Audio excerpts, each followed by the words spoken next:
The season's third assembly had filled the upper rooms at Almack's with precisely the sort of warmth that belonged to everyone and to no one, and Cecily Wren stood at the edge of it with a letter folded into the lining of her glove.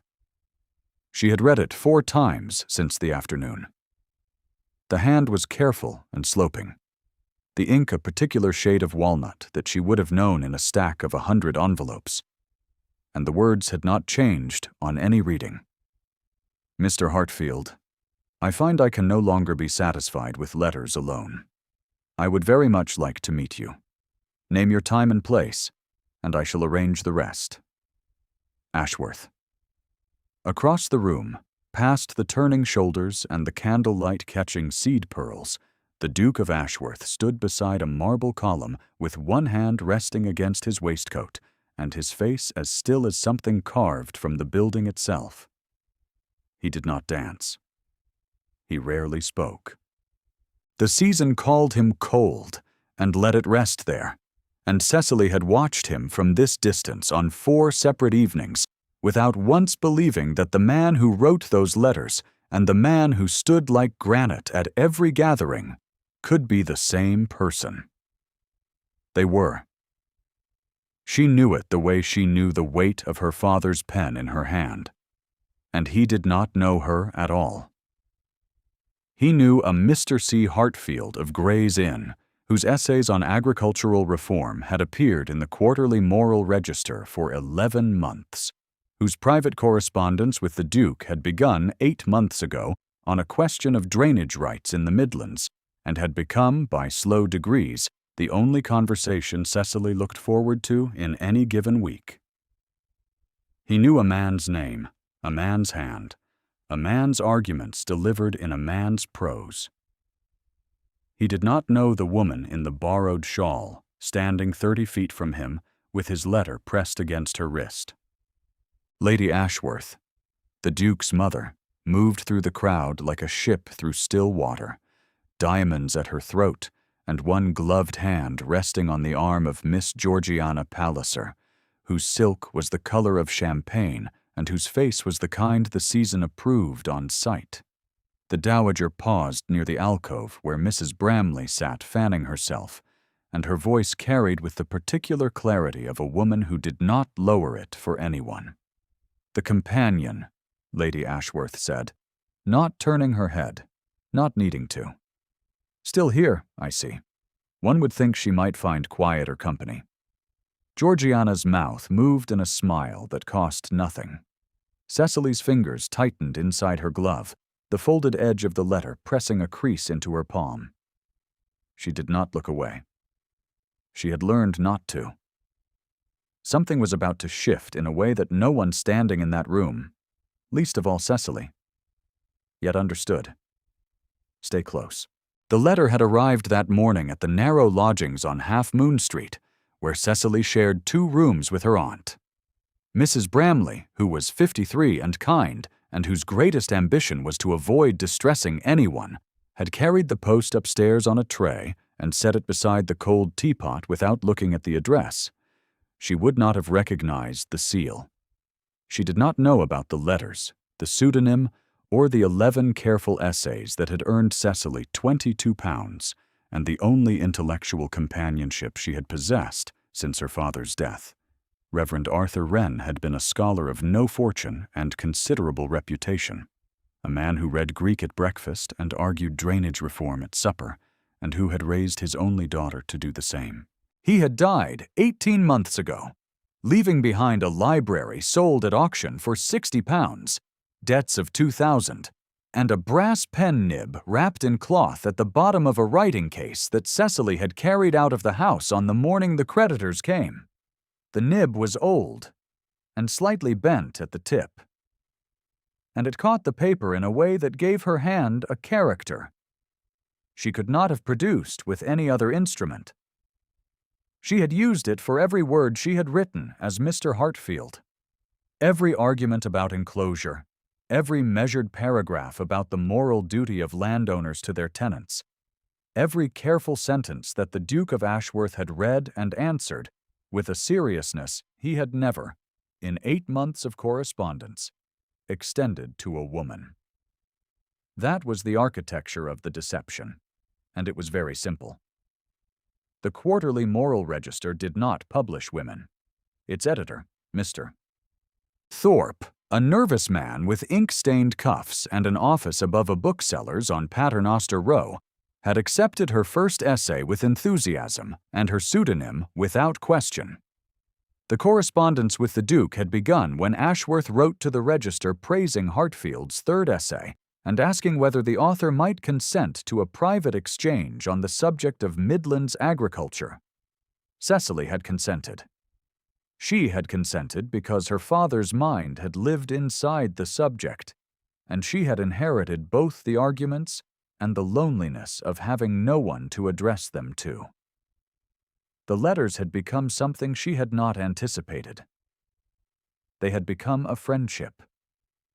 She knew the way his thinking moved, the slight formality of his openings that loosened by the second page, the dry precision with which he dismantled weak premises, the unexpected gentleness with which he wrote about his tenants' children and the school he had built for them at Ashworth Park. She knew his mind as well as she had known her father's. She did not know his face, not truly, not until the season had begun, and she had seen him across the floor at the first assembly, and understood with a slowness that felt almost physical, the floor shifting beneath her, that the Duke of Ashworth and her correspondent were the same man. She had not told him. She had not answered the letter yet. She could not meet him. The moment Mr. Hartfield walked into a room and was revealed to be 5 feet and 4 inches tall, with a woman's hands and a borrowed shawl and a brass pen nib in her writing case, the letters would end. The friendship would end. The only place where her mind was met without apology would close its doors, and she would be what she was in every other room. The companion. Nothing more. The invitation to dine at Cavendish Square came from Lady Ashworth herself, addressed to Mrs. Bramley, with the particular courtesy that a dowager extends to a woman she considers harmless. Cecily was included as a matter of form. She would sit below the salt, speak when addressed, and carry her aunt's shawl home afterward. She had dressed that evening in the small room on Half Moon Street, with the particular care of a woman who knows her wardrobe cannot compete and does not intend it to. The gray muslin was clean and pressed. The borrowed shawl was draped to cover the place where the fabric had been turned at the shoulder. She wore no jewelry save the brass pen nib on its thin chain, tucked beneath her collar where no one would see it, and she carried nothing in her hands that did not belong to her aunt. The carriage ride to Cavendish Square took 11 minutes, and Cecily spent 9 of them with her fingers resting against the lining of her glove where the Duke's latest letter had left its crease, feeling the ghost of the fold against her skin, like a conversation she was not permitted to have in her own voice. The dining room at Ashworth House was paneled in dark oak and lit by a chandelier whose crystals scattered light across the linen like scattered rain, and the table seated 24. Silver gleamed in rows so precise they might have been measured with a rule. The flowers at the center were white roses, tightly furled, giving off a scent that was cool and deliberate, and nothing like the wild roses that had climbed the wall of her father's rectory garden. Cecily was placed between a curate with damp hands and a retired colonel who spoke only to the woman on his other side. The Duke sat at the head.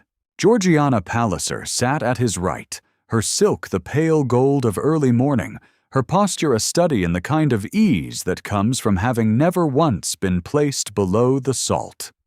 The conversation turned, as it often did in that spring of reform debates and enclosure disputes, to the question of whether large estates owed anything at all to the laborers who worked them. The colonel declared that they did not. 2 gentlemen agreed. Georgiana offered a small, agreeable sound. Lady Ashworth sipped her wine. Cecily had not meant to speak.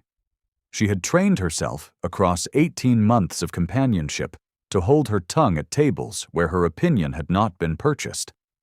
What came out of her mouth was quiet and precise, and almost exactly what she had written in her 6th essay for the Register, which was almost exactly what the Duke of Ashworth had praised in his 4th letter. "The estate that does not educate its tenants' children inherits ignorance and calls it tradition," she said. The table did not fall silent. Most of the guests had not heard her. The curate blinked. The colonel did not turn. Cecily picked up her glass and brought it to her mouth, and her hand did not tremble, which she counted as a victory. At the head of the table, the Duke of Ashworth set down his knife. The motion was small and very controlled, the way a man sets down a weapon he has decided not to use. He looked at her. Not past her. Not through her. Not at the general area of the lower table where the companions and curates were seated. At her. His eyes were gray and level and held no expression she could read, and the look lasted the span of 2 full breaths before he returned to his plate. Cecily's pulse moved into her throat and stayed there. She did not know what the look meant. She told herself it meant nothing. She told herself that a duke did not hear a companion quote his own correspondent's argument and draw a line between the two. She was wrong about what he did not notice. After dinner, the party moved to the drawing room, where Georgiana played the pianoforte with the kind of graceful competence that drew polite applause and no particular attention. The melody was a Handel air that Lady Ashworth had chosen, and it filled the room with the precise, measured quality that the dowager preferred in all things. Cecily sat beside her aunt near the window and held a cup of tea she had not tasted. The porcelain was thin enough that the heat passed through it into her palms, and she was aware of the warmth in a way that seemed disproportionate, as though her skin had been set to a higher frequency since the moment his eyes had found hers across the table. She could feel where the Duke was in the room without looking. He stood near the fireplace, speaking with the colonel, and her awareness of the distance between them was exact and involuntary. 12 feet. Then 9. Then 7 as the conversation shifted and his position changed. And she did not understand why the closing of those feet registered in her ribs like a hand pressing against a door. The Duke moved through the room in the way he moved through every room, with a deliberateness that made space around him, and when he stopped at the window, it was as though he had arrived there by coincidence. "You are cold, Miss Wren," he said. His voice was low and uninflected, and he did not look at her as he said it. "Move away from the window." It was not a question. It was not an invitation. Cecily looked up at him, and the nearness of him was a physical fact she had not been prepared for. The height, the width of his shoulders against the lamplight, the set of his jaw, which was precisely as unyielding as his prose. "I am quite well, Your Grace," she said. "You are not. Your hand is trembling on the cup. Come away from the draught." She came. She told herself it was because her hand was cold, and the draught was real, and the tea had gone bitter, and none of those reasons were the one that moved her feet. Lady Ashworth watched from the sofa where she sat with Georgiana, and her gaze followed the companion's movement across the room with the steady attention of a woman who kept inventories. "Georgiana, dear," the dowager said, her voice carrying just enough for the near chairs to hear, "you must play again. His Grace does so enjoy your Handel. One cannot expect him to find conversation with every guest equally rewarding." The word "every" landed where it was meant to land. Cecily heard it. She sat in the chair the Duke had indicated and wrapped both hands around the cup and did not raise her eyes. 2 days later, the Duke of Ashworth wrote again to Mr. Hartfield. The letter was shorter than usual. It contained a single paragraph about the dinner conversation, a remark that an unnamed guest had echoed Hartfield's argument about tenant education with unusual precision, and a sentence that Cecily read 3 times while sitting at the small writing desk in her room with the brass pen nib in her hand, and her heart moving in a way that had nothing to do with agricultural reform. I begin to wonder, Hartfield, whether you are closer than your letters suggest. The afternoon was gray and still when Cecily walked in the garden at Ashworth House, where she had been brought as part of Mrs. Bramley's visit and left to her own company while her aunt took tea with the housekeeper. The garden was formal and severe, the hedges cut to right angles, the gravel raked in lines that admitted no deviation. A stone bench sat beneath a bare pear tree whose branches had not yet leafed, and the air carried the particular chill of a spring that had not yet decided to arrive. Cecily pulled her shawl tighter. The fabric was thin, and the cold found the places where it had worn, the elbows, the edge near her left shoulder, the hem she had resewn twice. She did not know the Duke was in the library above the garden. She did not know that the library windows overlooked the gravel path where she walked, or that he had been reading at the desk near the glass when she stopped beside the stone bench and crouched to speak to the gardener's boy. The child was 8 or 9, with dirt on his knees and a book held against his chest as though someone might take it from him. His name was Thomas, and his face held the particular wariness of a child who has been told that books are not for the likes of him. Cecily knelt on the gravel.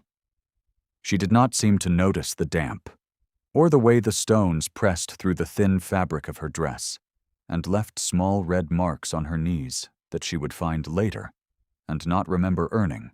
She took the book from the child's hands and opened it to a page near the middle, and began to read aloud, her voice quiet enough that it did not carry beyond the bench, her finger moving beneath the words as she sounded each syllable and waited for the child to repeat it. She read to him for 10 minutes. She corrected his pronunciation with the same quiet patience her father had used with her. And when the child managed a full sentence without stumbling, she placed her hand against the top of his head for one brief moment, and her face, which had been composed and careful and distant for every hour of every gathering Cecily had attended that season, opened. It simply opened. Something in it came forward that she kept behind her careful posture at dinner tables and her borrowed shawls and her silence. In the library, the Duke of Ashworth stood at the window with both hands on the sill and did not move. He watched her rise. He watched her brush the gravel from her skirt. He watched her touch the brass pen nib she wore on a chain at her throat, a habit she did not seem to know she had, and his chest expanded once, slowly, as though something had been pressing on it for a long time and had just been removed. He thought of a letter he had received from Mr. Hartfield 6 weeks ago, in which Hartfield had argued that the purpose of education was not to produce obedience to betters, as the Colonel and his kind insisted, but to produce people capable of recognizing when they were being lied to. He thought of the woman at dinner who had said the same thing in different words. He thought of the companion kneeling on wet gravel to teach a gardener's child to read. He did not yet have the word for what was forming in his mind. He would have it soon. If this story is beginning to feel like one you want to stay inside, take a moment and leave a quiet word below. The garden was empty again before Cecily reached the gate. She did not look up at the library windows. She did not see the Duke step back from the glass. She went home and sat at her desk and held her father's pen and wrote nothing for the first time in 11 months, because every sentence she reached for was a sentence she wanted to write to the man in those windows, and every sentence she wrote to that man was a lie about who was holding the pen. The Duke of Ashworth had been married once. His wife's name was Eleanor, and she had been the daughter of an earl and the choice of his mother, and the union had been correct in every particular that the season could measure. She played well, dressed well, managed the household with the kind of competence that drew approval from Lady Ashworth, which was a currency not easily earned. She had been unhappy. The Duke had not seen it. He had been 24, and occupied with the estate and the debts his father had left, and the tenants whose livelihoods rested on decisions he was not yet experienced enough to make well. He had assumed that a correctly managed household was a contented one. He had assumed that silence at breakfast was composure rather than absence. Eleanor had taken a horse out alone on a January morning when the ground was frozen and the visibility was poor, and she had not come back alive. The coroner had called it a riding accident. The Duke had never been entirely certain, and the not knowing had settled into him like iron into a gate hinge, something that held the whole structure in place and made every motion stiff and deliberate. He kept a miniature of her in his breast pocket. Not from love, or not only from love. From the awareness that he had failed to look carefully enough at the person closest to him, and that the cost of inattention was a grave in the churchyard at Ashworth Park that he visited on the first day of every month. He was now 31. He had not considered marrying again. His mother's efforts to place Georgiana Palliser in his path were conducted with the same tactical precision Lady Ashworth brought to all her domestic campaigns, and the Duke endured them with the patience of a man who had decided that endurance was safer than engagement. The letters from Mr. Hartfield had been the exception. They had entered his life as professional correspondence, and had become, by degrees he had not supervised carefully enough, the only conversation in which he did not feel the stiffness of the gate hinge, the only place where his thinking moved freely and met resistance that sharpened rather than diminished it. And now a woman at his own dinner table had spoken Hartfield's argument as though she had written it, and a woman in his garden had taught a child to read with the same conviction about education that Hartfield had expressed in his 6th essay. And the woman wore a brass pen nib on a chain at her throat. He sat in the library with the most recent letter in his hand, and the walnut ink caught the evening light, and he permitted himself, for the first time, the shape of the thought he had been refusing. Her hand on the child's head. Her voice, quiet and sure. The brass nib at her throat, catching the light as she knelt on wet gravel. His chest constricted. He folded the letter and placed it inside the drawer beside Eleanor's miniature, and the two objects lay side by side in the dark, and he sat very still for a long time. The season's 5th assembly arrived with all the machinery the season could bring to bear, and Lady Ashworth brought it to bear with particular force. Georgiana Palliser wore ivory silk that caught the candlelight and held it, so that she appeared to carry her own weather. Her hair was dressed with pearls. The dowager had seated herself beside the patronesses and was speaking with the calm authority of a woman who had already written the next chapter and merely required the room to read along. The orchestra played a country set, and the floor was full of movement, the turning couples, the swish of silk against polished wood, the small precise sounds of shoes meeting the boards in time. Cecily wore the gray muslin she had worn to every assembly that spring, because she owned no other, and the borrowed shawl her aunt replaced each season from the same shop on Bond Street. The shawl's fringe was beginning to thin at the left corner. She had noticed it that morning and had tucked the corner under so it would not show. She stood near the far wall with a glass of cordial she held as a prop, the way soldiers in portraits hold swords they do not intend to use. She had not answered the Duke's letter. She could not answer it without answering as a man she was not, or answering as a woman he had not asked.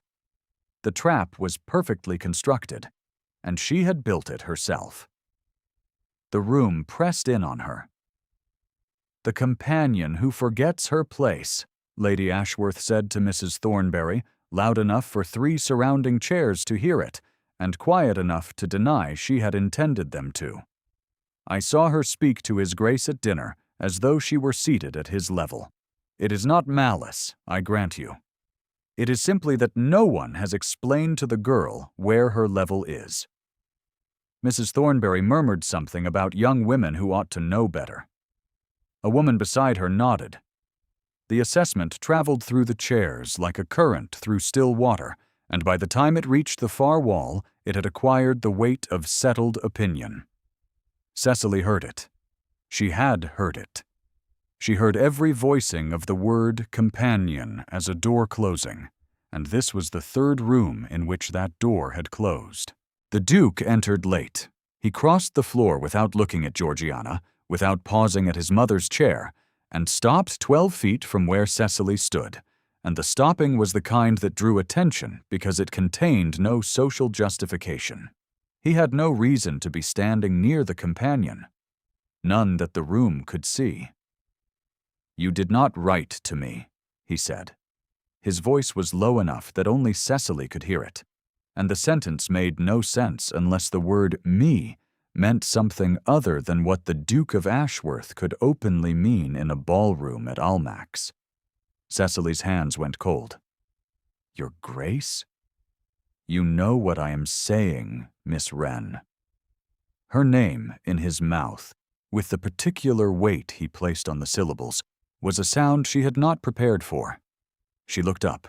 His gray eyes were fixed on her face, and there was something in them that she had only ever encountered in his letters, a quality of attention so direct and so sustained that it felt like standing in a room with no walls.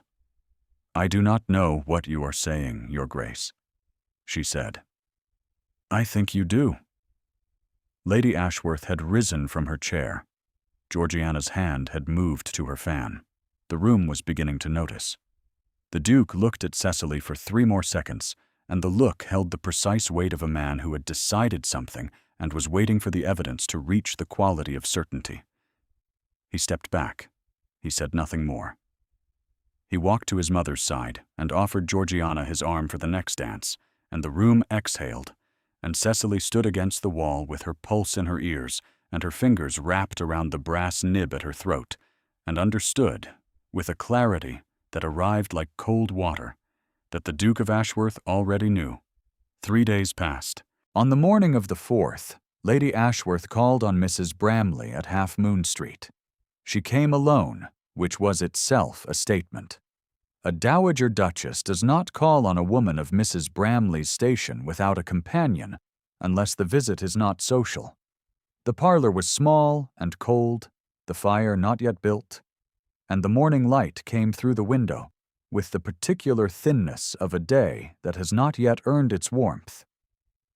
Lady Ashworth sat in the best chair, which was not very good, with her gloves folded in her lap, and her posture communicating that she had not come to pay a social visit, but to deliver a verdict.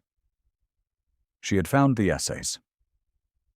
A chance remark at a card party had led to an inquiry, which had led to a letter, which had led to Mr. Thorpe at the register, who was a nervous man and who had, under the pressure of a dowager duchess's direct inquiry, confirmed that Mr. C. Hartfield was Miss Cecily Wren, companion to Mrs. Bramley, daughter of a dead clergyman with £2,000 of debt. Lady Ashworth laid the facts out the way a solicitor lays evidence on a desk, piece by piece, without passion. The small parlor seemed to shrink with each sentence, the walls pressing inward, the thin light thinning further. "You have been writing to my son under a false name," she said. "You have led him to believe he was corresponding with a man of learning and standing. You have deceived a duke." Cecily stood by the window. Her aunt sat in the chair near the fire with her hands pressed against her knees and her face white. The room smelled of cold ash and the faint lavender Mrs. Bramley kept in sachets among the cushions, and both smells seemed suddenly pitiful against the weight of what was being said. "I wrote him the truth, Lady Ashworth," Cecily said. Her voice was level. Her hands, clasped at her waist, were not. Every word of every letter was true. Every argument was made in earnest. Every response to his thinking was given with the full weight of my own. Only the name was false. The name is the only part that matters. Lady Ashworth stood.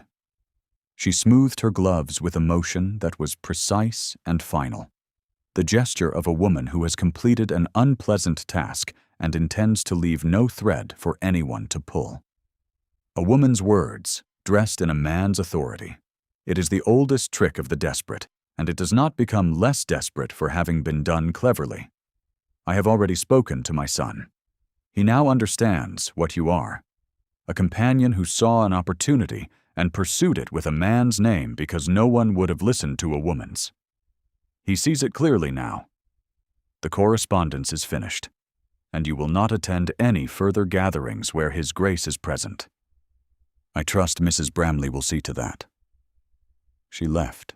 The door closed behind her, and the sound it made was quiet and precise, like the final syllable of a sentence that admits no reply. Mrs. Bramley began to weep, soft, helpless sounds that she pressed her handkerchief against as though she could stop them. The lavender sachet on the cushion beside her gave off its faint, tired scent. "Oh, Cecily," she said. "Oh, my dear." Cecily did not weep. She stood at the window and watched the dowager's carriage pull away, the matched grays turning neatly into the street, the coachman's back as straight as his employer's, and felt the closing happen. All the doors, all at once. The one room where her mind had been met, the one man who had read her sentences and answered them with sentences that made the world larger instead of smaller. Gone. Reduced, as the dowager had reduced it, to opportunism, to a scheme, to the companion who forgot her place. The pen nib pressed against her collarbone through the fabric of her dress, a small hard point of heat that she felt the way one feels a bruise when the skin around it is touched. She had written those letters at this desk. She had dipped her father's pen into the walnut ink and shaped arguments that mattered, arguments about land and duty and the education of children who would otherwise grow old inside their own ignorance, and the man who had received them had read them with care and answered them with respect, and never once condescended. And that had been the single cleanest thing in her life since her father's death. She went to her writing desk. She took the brass pen nib from its chain and held it in her palm, the slight bend at the tip pressing into the pad of her thumb the way it always did, the way it had pressed against her father's thumb before her. She uncapped the ink. She wrote one letter, short and unsigned, in the hand the Duke would recognize. She wrote that every word had been true. She wrote that she was sorry for the name and not sorry for the mind behind it. She wrote that she would not trouble him again. She folded the letter and sealed it and sent it with Mrs. Bramley's footman. And then she sat in the chair by the cold fireplace and was still. The Duke of Ashworth's carriage arrived at Almack's on the evening of the season's 6th assembly, and his arrival was noted because he had not been expected. Lady Ashworth had already taken her seat beside the patronesses. Georgiana Palliser stood near the orchestra in ivory again, her smile composed and ready. The room was full. Cecily was not supposed to be there. She was there because Mrs. Bramley, who was kind, and who had wept and who understood almost nothing about her niece's letters, had understood one thing very clearly, which was that a woman who has been told to vanish ought at least to be present when the verdict is read. Cecily stood against the far wall in the gray muslin, her borrowed shawl around her shoulders, the brass nib back on its chain. She had not come to hope. She had come to be present. She did not know whether the Duke had read her final letter. She did not know whether his mother's account had replaced everything he had known of her. The Duke entered the room. He was dressed in black, his jaw set, his bearing the kind of controlled stillness that made people move out of his way without being asked. He did not go to his mother. He did not go to Georgiana. He crossed the floor in 4 long strides, and the room tracked his movement the way a room tracks a weather change, conversation thinning, heads turning, fans pausing mid-arc. He stopped in front of Cecily. The silence that formed around them was the particular silence of a crowd that has recognized it is about to witness something it was not prepared to witness. Lady Ashworth had risen from her chair. Georgiana's fan had gone still. Mrs. Bramley clutched her handkerchief. Cecily looked up at him. His gray eyes held the same quality of attention she had seen at the last assembly, that direct, sustained gaze with no walls around it. And his hand moved to his breast pocket. And he drew out a letter, her letter, the unsigned one, and held it at his side where the room could see it. "The mind I have sought these 8 months belongs to Miss Wren." 12 words. Spoken once, in a voice that carried to every corner of the room without rising above the register in which the Duke of Ashworth always spoke, a level, deliberate cadence that derived its authority from rank and from the visible cost of saying it. The room heard it. Lady Ashworth's posture changed. The straight line of her shoulders lost 1 degree of its certainty, and her hand moved to the arm of her chair and rested there, and the hand was not steady. Georgiana Palliser closed her fan with a small, precise click and took 1 step back, and the step was the kind that concedes a position rather than flees one, and her face held the composure of a woman who has understood something she had not been told. The crowd murmured. Mrs. Thornbury turned to the woman beside her with her mouth slightly open. A patroness set down her glass. Near the door, old Mr. Alderton, who had known Reverend Wren and who had said nothing all season, nodded once, slowly, as though something he had been waiting to hear had finally been said. The Duke did not move. He stood in front of Cecily with the letter in his hand and his jaw set and the whole weight of the room on his shoulders. And he waited. Cecily's eyes burned. Her throat closed. Her hand went to the brass nib at her throat. "Every word," she said. Her voice was barely audible, and it did not need to be louder. He heard it. He offered his hand. She took it. The fire at Ashworth Park burned low in the grate on the evening the first snow of the year came to the Derbyshire hills, and Cecily sat at the desk in the library with her father's brass pen nib in her hand and a sheet of paper before her. The room smelled of wood smoke and the particular scent of old leather that belonged to books that had been read often enough to soften at the spines. Through the window, the snow fell in the kind of slow, heavy silence that made the world outside seem very far away, and the room inside seem very close. She had been writing. Not as Mr. Hartfield. The Duke had made arrangements with the Quarterly Moral Register for the publication of a new series of essays on agricultural reform under the author's real name, and Mr. Thorpe, who was still nervous and still ink-stained, had agreed with the kind of enthusiasm that a man produces when a duke is doing the asking.